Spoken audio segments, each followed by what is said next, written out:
کہا میری عبادت کرنا، فوراً اللہ نے کیا کہا وَبِالْوَالِدَيْنِ احسانا، اور اپنے والدین کے ساتھ اچھا سلوک کرنا، اپنے ماں باپ کے ساتھ اچھا برتاؤ کرنا، اپنے ماں باپ کے ساتھ اچھا سلوک کرنا۔ ایک چیز اور بتا دوں آپ کو، احسان کا وَبِالْوَالِدَيْنِ احسانا، احسان کس کو کہتے ہیں؟ بہت سے لوگوں کے نام ہوں گے آپ لوگوں میں، کسی کا نام احسان، کسی کا نام حسن، کسی کا نام احسن، ہوتے ہیں نا۔ احسان کے اندر ہر نیکی شامل ہے، صرف پیر دبا دینا نیکی نہیں ہے۔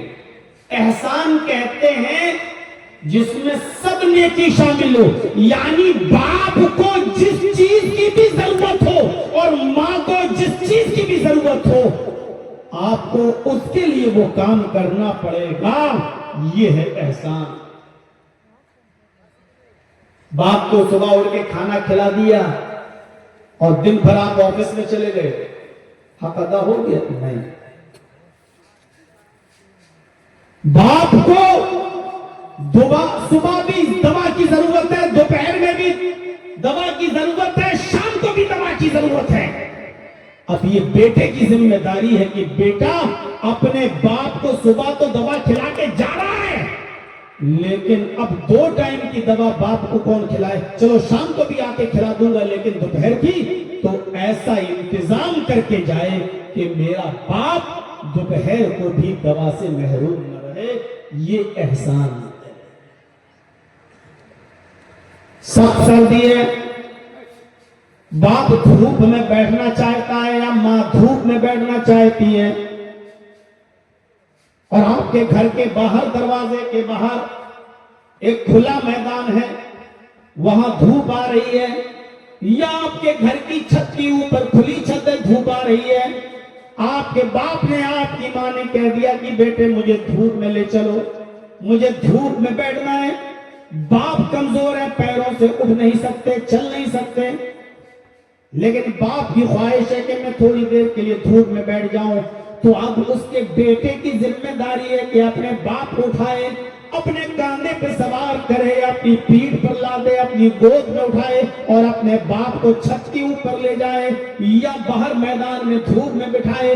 باپ کی اس خواہش کو پورا کرنا اور باپ کو اپنے کاندھوں پر سوار کرنا اور اپنی پیٹھ پر لاد کر لے جانا، یہ احسان ہے۔ اللہ نے احسان کرنے کے لیے کہا وَبِالْوَالِدَيْنِ احسانا، اپنے باپ کے ساتھ، یہ نہیں کہا کہ ان کے پیر دباؤ، کہا احسان کرو، یعنی جس چیز کی بھی خواہش تمہارے باپ کو ہو اس کو پورا کرو، یہ ہے نیکی۔ ایک صحابی خانہ کعبہ کا طواف کر رہے ہیں، ان کی ماں اندھی ہے، بوڑھی ہے، لنگڑی ہے، ہاتھوں سے کوڑی ہے، منہ میں دانت نہیں ہے۔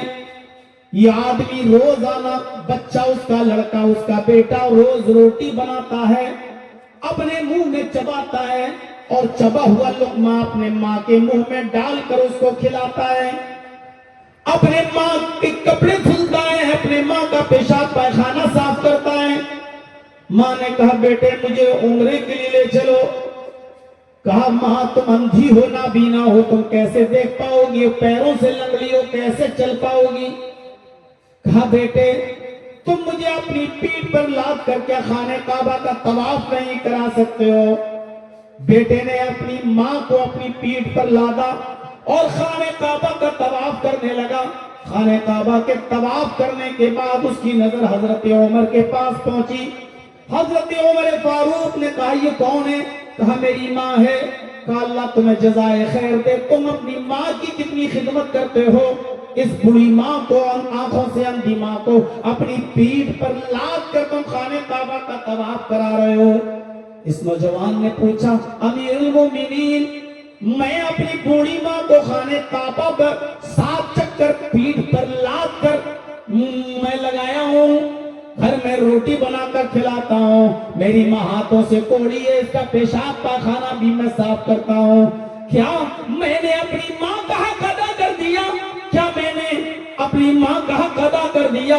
حضرت عمر ہنستے ہوئے بولے تم اپنی ماں کے حق کی ادائیگی کی بات کرتے ہو، قسم ہے اس ذات کی جس کے قبضے میں میری جان ہے، تمہاری ماں جب تمہیں پیدا کر رہی تھی، تمہیں جن رہی تھی، تمہیں اپنے پیٹ سے باہر لا رہی تھی، اس وقت تمہاری پیدائش میں تیری ماں کو جو درد ہو رہا تھا، درد تیری ماں کو جو تکلیف ہو رہی تھی تجھے پیدا کرتے وقت، جو تکلیف تجھے ہو رہی تھی، اور اس تکلیف میں تیری ماں نے اپنی زبان سے جو پہلی چیخ نکالی، درد کے ساتھ تیری ماں کی زبان سے جو پہلا لفظ نکلا، ابھی تو نے اپنی ماں کی اس پہلی چیخ کا بھی، پہلی آہ کا بھی حق ادا نہیں کیا، تو اس کی پوری زندگی کا حق ادا کیسے کر سکتا ہے؟ ابھی تو نے اپنی ماں کی اس پہلی آہ کا بھی حق ادا نہیں کیا۔ ہم کیا سمجھتے ہیں اپنے ماں باپ؟ کتنے لوگ یہیں پر ایسے بیٹھے ہوں گے جو اپنے باپ سے ناراض ہوں گے، کتنے لوگ ایسے ہوں گے جو اپنی ماں سے ناراض ہوں گے، ان کو یہی شکایت ہوگی کہ میرے باپ نے میرے ساتھ انصاف نہیں کیا، میری ماں نے میرے ساتھ انصاف نہیں کیا۔ آپ جانتے ہو حضرت علقمہ جب ان کی موت کا وقت آیا، کلمہ نہیں نکل رہا ہے ان کے منہ سے، ان کی بیوی دوڑتی ہوئی آئی کہ اللہ کے رسول میرے شوہر کے منہ سے کلمہ ادا نہیں ہو رہا ہے۔ اللہ کے نبی آئے اور کہا علقمہ کلمہ پڑھو، لیکن علقمہ کے منہ سے کلمہ ادا نہیں ہو رہا ہے۔ اللہ کے نبی فرماتے ہیں کہ علقمہ کی بیوی تو دکھائی دے رہی ہے لیکن علقمہ کی ماں نہیں دکھائی دے رہی ہے۔ لگتا ہے علقمہ کی ماں علقمہ سے ناراض ہے، اور ماں کی نافرمانی کی وجہ سے تمہارے شوہر علقمہ کی زبان سے کلمہ ادا نہیں ہو رہا ہے۔ کسی کو بھیجا ماں کو بلاؤ۔ ماں جب آتی ہے، اے اللہ کے رسول سلام ہو آپ پر، آپ نے مجھے یاد کیا، کہاں سچ سچ بتا اے علقمہ کی ماں، کیا تو علقمہ سے ناراض ہے؟ یہ تیرا بیٹا ہے، دیکھ جا کری کا عالم ہے، روح نکلنے والی ہے اور اس کے منہ سے کلمہ ادا نہیں ہو رہا ہے، کیا تو اپنے بیٹے سے ناراض ہے؟ اس نے کہا ہاں، اس نے کہا ہاں۔ اللہ کے نبی فرماتے ہیں کہ اے علقمہ کی ماں علقمہ کو معاف کر دے۔ کہنے لگی اللہ کے رسول پاسبل نہیں ہے، ممکن نہیں ہے، میں علقمہ کو معاف نہیں کر سکتی، اس نے میرا بہت دل دکھایا۔ اللہ کے نبی صلی اللہ علیہ وسلم نے پھر صحابہ سے فرمایا صحابیوں جنگل میں جاؤ، نوجوانوں غور سے سننا، علقمہ کی ماں کتنی سی بات پر ناراض تھی، بس سنیے گا، اور کلمہ ادا نہیں ہو رہا، ایک صحابی کے منہ سے کلمہ ادا نہیں ہو رہا ہے، اور بات کتنی سی تھی۔ ہماری ماں ہم سے ناراض ہے بہت بڑی بڑی باتوں پر، علقمہ کی ماں چھوٹی سی بات پر ناراض ہے۔ اور سنو، اللہ کے رسول نے کہا علقمہ کی ماں تو علقمہ کو معاف نہیں کرے گی؟ نہیں، نہیں معاف نہیں کر سکتی، بہت دل دکھایا ہے اس نے میرا۔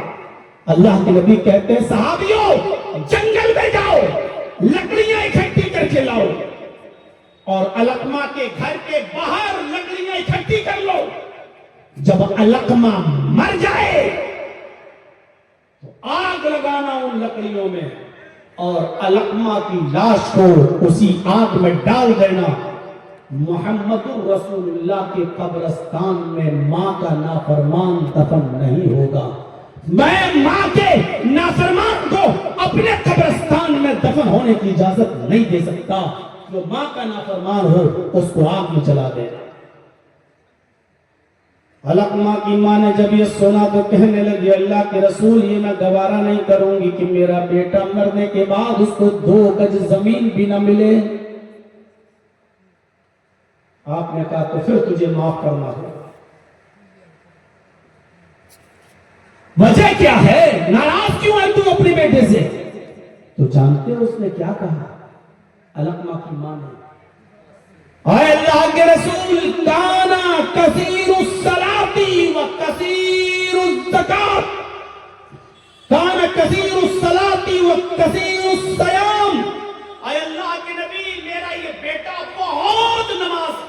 ہے, روزے بھی بہت رکھتا ہے, نفلی نمازی بھی بہت بڑا ہے, روزے دار بھی بہت اچھا ہے. نماز اور روزے کی برائی میں نہیں کر رہی ہے, نماز پابندی سے پڑھتا ہے, نفل کی بھی وہ عزت کرتا ہے, اہتمام کرتا ہے, نوافل کا بھی, اور روزے بھی خوب رکھتا ہے. بس میرا بیٹا جس سے میرا دل دکھا اس کی وجہ یہ ہے کہ یہ اپنی بیوی کو زیادہ ترجیح دیتا ہے, مجھے کم دیتا ہے. بیوی کو زیادہ دیتا ہے, مجھے کم, یعنی مجھے چھوڑتا نہیں ہے, مجھے بھی ترجیح دیتا ہے لیکن بیوی کو زیادہ دیتا, مجھے کم. یعنی 2 کپڑے لے کر آئے گا تو پہلے اپنی بیوی کو دے گا, بعد میں مجھے دے گا. کھانے کی کوئی چیز لے کر آئے گا تو پہلے اپنی بیوی کو دے گا, بعد میں مجھے دے گا. گھر میں جب بھی 2 چیزیں آئیں گی, لاتا 2 ہے لیکن پہلے بیوی کو دیتا ہے, بعد میں مجھے. وہ اپنی بیوی کو مجھ کو اہمیت دیتا ہے, ترجیح دیتا ہے, اس لیے میں ناراض ہوں. اب میں اپنے بیٹے کو دل سے معاف کر رہی ہوں. ہماری ماں بہنیں اگر سن رہی ہوں گی تو تھوڑا برا لگے گا ان کو, کیونکہ یہ تو چاہتی ہی ہیں کہ شادی کے بعد فوراً گھر میں سب سے پہلے اپنے شوہر کو اپنی ساس سے دور کرو, اپنے سسر سے دور کروں, اس کے بھائیوں سے دور کروں. لیکن تم سمجھدار ہو, عورت تو آدھی عقل لے کر پیدا ہوئی ہے, تمہیں سمجھداری سے کام لینا ہے. اپنی بیوی کے بہکاوے میں آ کر اپنی ماں کو فراموش مت کر دینا, کیونکہ آپ کی بیوی آپ کو تو آپ کی ماں سے چھڑوانا چاہتی ہے لیکن آپ کو اپنی اماں سے چھڑوانے کے لیے تیار نہیں ہے. آپ کو آپ کی بہن سے تو چھڑوانے کے لیے تیار ہے لیکن اپنی بہن سے چھڑوانے کے لیے تیار نہیں ہے. وہ آپ کو آپ کے بھائی سے دور کرنے کے لیے تو تیار ہے لیکن اپنے بھائیوں سے دور کرنے کے لیے تیار نہیں ہوگی. کیوں؟ کیونکہ سگا سگا ہوتا ہے. میرے بھائیوں, اگر آپ ماں اور بیوی ایک ساتھ رہتے ہیں تو آپ اپنی بیوی سے زیادہ اپنی ماں کو ترجیح دیجیے. کھانے کے لیے پہلے ماں سے پوچھئے. کوئی بھی کپڑا عید بقرعید آئے تو آپ پہلے اپنی ماں سے پوچھئے کہ ماں تمہارے لیے بھی میں نیا کپڑا لے کے آؤں گا, لائیے. یہ مت سوچئے ماں تو بڈھی ہو چکی ہے, اس کے لیے 100 روپے میٹر والا لا دو اور بیوی کے لیے 500 روپے والا کیونکہ میری بیوی ابھی جوان ہے. نہیں, ترجیح اپنی ماں کو دینا ہوگا. یہی کہا تھا لقمہ کی ماں نے, اے اللہ کے رسول, یہ اپنی بیوی کو زیادہ ترجیح دیتا ہے اور مجھے کم دیتا ہے, اس لیے میرا دل دکھا. لیکن میرے بیٹے کو آگ میں ڈالا جائے گا یہ گوارا نہیں. میں اپنے بیٹے کو معاف کر رہی ہوں. اور جیسے ہی علقمہ کی ماں نے علقمہ کو معاف کیا, علقمہ کی زبان سے کلمہ نکلتا ہے, ادا ہوتا ہے, اشہد ان لا الہ الا اللہ و اشہد ان محمدا عبدہ و رسولہ. یہ کلمہ پڑا اور علقمہ کا انتقال ہو گیا. جس کی زبان سے آخری وقت کلمہ نکل جائے وہ جنتی ہے. من کان آخر کلامہ لا الہ الا اللہ دخل الجنہ. مرتے وقت جس کی زبان سے آخری جملہ لا الہ الا اللہ نکلا اور لا الہ الا اللہ نکلتے ہی وہ مر گیا تو وہ جنت میں جائے. اب علقمہ جنتی ہو گیا. تصور کیجئے میرے بھائیوں, یہ ہے ماں کا ادب اور ماں کا احترام. حضرت ابراہیم علیہ السلام اپنے بیٹے اسماعیل علیہ السلام سے ملک شام میں ملنے گئے. انہوں نے وہیں پر شادی کر لی تھی ان کے بیٹے اسماعیل نے. ابراہیم علیہ السلام اپنے بیٹے اسماعیل سے جب ملنے گئے تو اسماعیل علیہ السلام گھر پہ نہیں تھے. دروازے کو دستک دی, بیوی نے دروازہ کھولا. بیوی نہیں پہچانتی تھی یہ میرے سسر ہے, بیوی نہیں جانتی تھی یہ کون آدمی, یہ کون بڈھا میرے گھر میں آ گیا. ابراہیم علیہ السلام نے کہا بیٹی کیا یہ اسماعیل کا گھر ہے؟ جواب دیا جی. آپ کون؟ کہا کہ میں تو ایک بزرگ آدمی ہوں, اسماعیل سے ملنے آیا. کہا وہ تو ہے نہیں, وہ تو جنگل میں گئے ہیں شکار کرنے کے لیے. اچھا کب آئیں گے؟ شام تک آئیں گے. تو یہ بتاؤ کہ تمہارے گھر میں گزر بسر کیسی چل رہی ہے؟ گزر بسر میری ماں بہن بیٹیوں سنو غور سے. ابراہیم علیہ السلام نے پوچھا بیٹی گھر میں گزر بسر کیسی چل رہی؟ اسماعیل علیہ السلام کی بیوی بولی بہت بری، بہت حالات خراب ہیں، بہت پھٹیچر ہے اسماعیل، کچھ نہیں کرتے، صبح کھا لو تو شام کو نہیں ملتا، شام کو کھا لو تو صبح بھوکے، بہت برا حالات ہے، جنگل میں جاتے ہیں شکار کر کے لاتے ہیں، شکار کا گوشت آ گیا تو پک گیا، نہیں آیا تو بھوکے سو جاؤ، گزر بسر بہت بری چل رہی ہے۔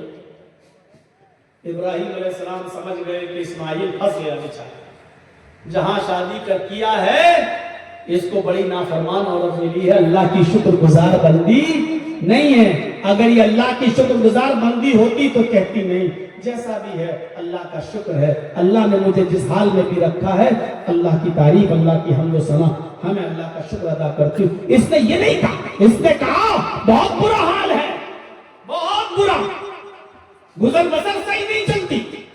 ابراہیم علیہ السلام نے کہا بیٹی میں بہت ضروری کام سے آیا تھا، میں جا رہا ہوں، جب تمہارے شوہر گھر پہ آ جائیں اسماعیل تو ان سے کہنا کہ ایک بوڑھا آدمی آیا تھا، سنو نوجوانوں، ان سے کہنا کہ ایک بوڑھا آدمی آیا تھا، انہوں نے آپ کو سلام کہا ہے اور یہ بھی کہا ہے اس بزرگ نے، اس بوڑھے آدمی نے، تمہارے گھر کی چوکھٹ ٹھیک نہیں ہے، چوکھٹ کو بدل لو، تمہارے گھر کی چوکھٹ ٹھیک نہیں ہے، چوکھٹ کو چینج کر دو۔ یہ کہہ کر ابراہیم علیہ السلام چلے گئے۔ اب ان کی بیوی کہنے لگی بڈھا سٹیا گیا، چوکھٹ بدل لو، تیرے باپ کا حکم چل رہا، چوکھٹ بدل، چوکھٹ تو بالکل صحیح ہے، گرمی میں ہوا آتی ہے، سردیوں میں دھوپ آتی ہے، چوکھٹ تو بالکل ٹھیک ہے، ہم نے بڑے اچھے طریقے سے بنوایا، اور یہ بڈھا کہہ رہا چوکھٹ بدل دو، اور کہہ کے چلا گیا۔ شام کو جب اسماعیل علیہ السلام گھر پہ لوٹے، شکار کا گوشت لائے، اس کو بیوی نے بنایا، کھانا کھانے جب بیٹھے تو بیوی نے کہا کہ ہاں ایک بات تو بھول ہی گئی، آج ایک بڈھا آیا تھا۔ اسماعیل علیہ السلام نے کہا اچھا آیا ہے، انہوں نے آپ کو سلام کہا ہے، سمجھ گئے سلام کہا تو میرے باپ ہوں گے، کہا اچھا سلام کیا کہ ہاں، ارے ارے ارے اور کچھ کہا؟ کہا کیا؟ کہا کہ انہوں نے کہا کہ جب وہ آ جائیں تو ان سے میرا سلام کہنا اور کہنا کہ گھر کی چوکھٹ بدل دو، گھر کی چوکھٹ ٹھیک نہیں ہے۔ سٹیایا ہوا بڈھا لگ رہا تھا۔ کہا بیوی تم سے کچھ پوچھا تھا؟ کہ ہاں پوچھا تھا، گھر میں گزر بسر کیسی چل رہی ہے؟ تو تم نے کیا کہا؟ کہا میں نے کہا کہ بہت بری چل رہی ہے، جو حالات تھے بتا دیے، شکار کا گوشت آ جاتا تو بن جاتا، نہیں آتا تو بھوکے سونا پڑتا ہے، تنگی ہے، غریبی ہے، بھوکمری ہے، فاقہ کشی ہے، جو تھا بتا دیا میں نے حقیقت۔ کہا بس میری بیوی، اسی لیے میرے باپ نے چوکھٹ کے بدل دینے کا حکم دیا۔ تو کہا اس بات سے چوکھٹ کا کیا تعلق؟ کہا میری بیوی چوکھٹ وہ نہیں جو تم سمجھ رہی ہو، چوکھٹ تم ہو۔ میں چوکھٹ ہوں؟ کہ ہاں، تمہیں یہ کہنا چاہیے تھا کہ اللہ کا شکر ہے، اللہ نے مجھے جس حال میں رکھا ہے میں ٹھیک ہوں، اللہ بھی ہمارا امتحان لے رہا ہے، سب اللہ کی مرضی سے چل رہا ہے، تمہیں ہر حال میں اللہ کا شکر ادا کرنا چاہیے تھا، لیکن تم نے ناشکری کی، بہت برے حالات۔ اس لیے میرے باپ سمجھ گئے کہ میری بیوی اللہ کی ناشکر گزار بندی ہے، جو اللہ کا شکر ادا نہ کر سکے وہ شوہر کا شکر کیسے ادا کرے گی؟ اس لیے میرے باپ نے مجھ سے یہ کہا ہے کہ چوکھٹ بدل دو، یعنی ایسی نافرمان عورت کو چینج کر دو، اس کو طلاق دے دو، دوسری کسی فرما بردار اللہ کی شکر گزار بندی سے نکاح کرو۔ میری بیوی، میں اپنے باپ کا حکم نہیں ٹال سکتا، میں تمہیں اپنے سے دور کر رہا ہوں، میں تمہیں طلاق دے رہا ہوں۔ نوجوانوں یہ مت سمجھنا کہ میں بھی تم سے طلاق دینے کے لیے کہہ رہا ہوں، نہ تم لوگے نہ دو گے، اور نہ ہی اتنی ہمت تمہارے اندر ہے، کیونکہ اگر تمہاری بیویاں ناشکری کرتی ہیں تو تم اور ہم کون سے شکر گزار ہیں؟ ہم کون سے شکر گزار ہیں؟ ہم کون